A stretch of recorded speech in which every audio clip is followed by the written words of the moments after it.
उपलक्षे अनुष्ठित हुआ सत्संगत उपस्थित इष्टपान ऋत्विक देवता याजक अध्वर्य और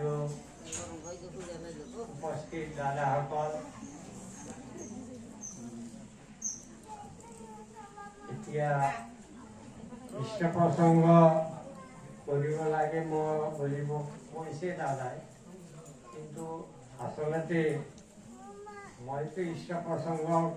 কৰা নহয় মই শুনাৰ কাৰণে আহোঁ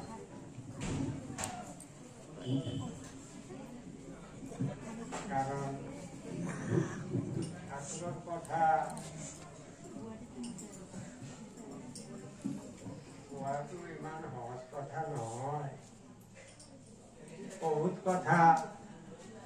मैं नकरो किंतु इष्ट प्रसंगत बहुत किबा किबी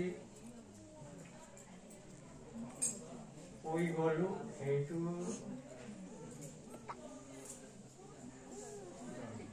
मोर अवध ज्ञानत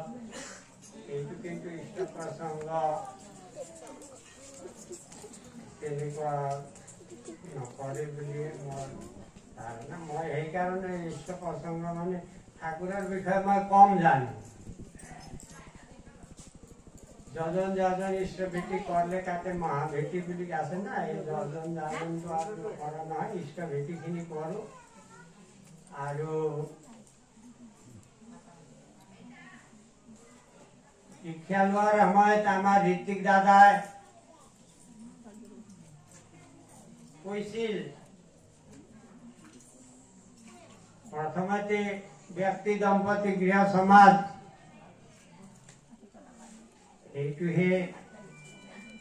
আৰম্ভণি মই দীক্ষা ল'ব লাগিব दंपति मोर स्त्री दीक्षा लग लगे तार पिছত मोर लड़ा छालिए दीक्षा लग लगे तार पिछते मैं समाजर पिने आगबाढ़िब पारिम किन्तु मैं कोनोमते ठाकुरर नाम लैसु इष्टभीति ठीकमते करा नकरार हेतु सीमा संख्या नाई किन्तु मैं मस्त जाजन करी मानुहक কৈ ফুৰিছো কিন্তু সেইটো কোনো প্ৰভাৱে নপৰে ঠাকুৰৰ বিধিটো আৰু এতিয়ালৈ জানা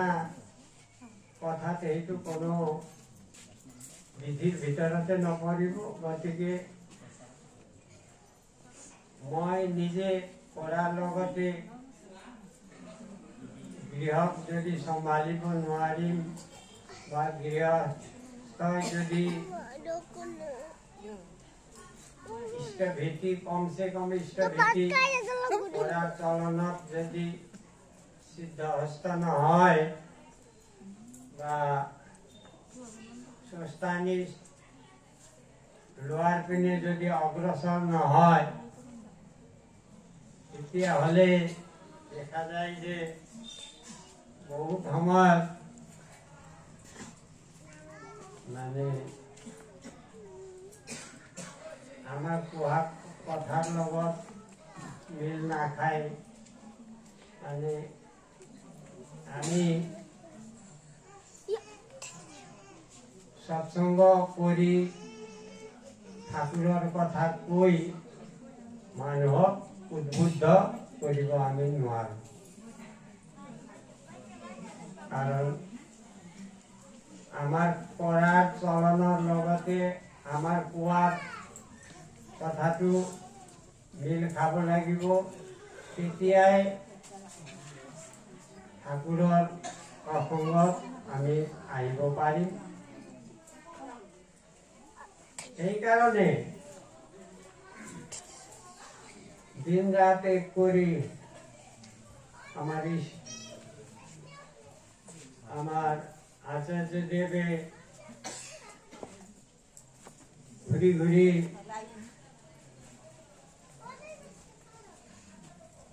আমাক উদ্বুদ্ধ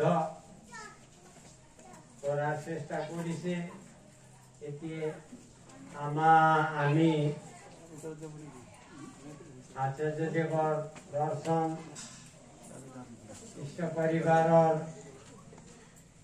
দৰ্শন কৰি আমি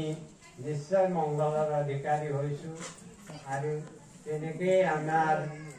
মাজত পৰম দয়ালৰ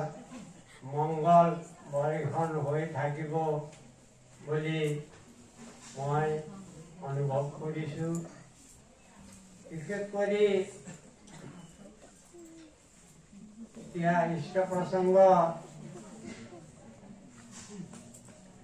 বেছি দীঘলীয়া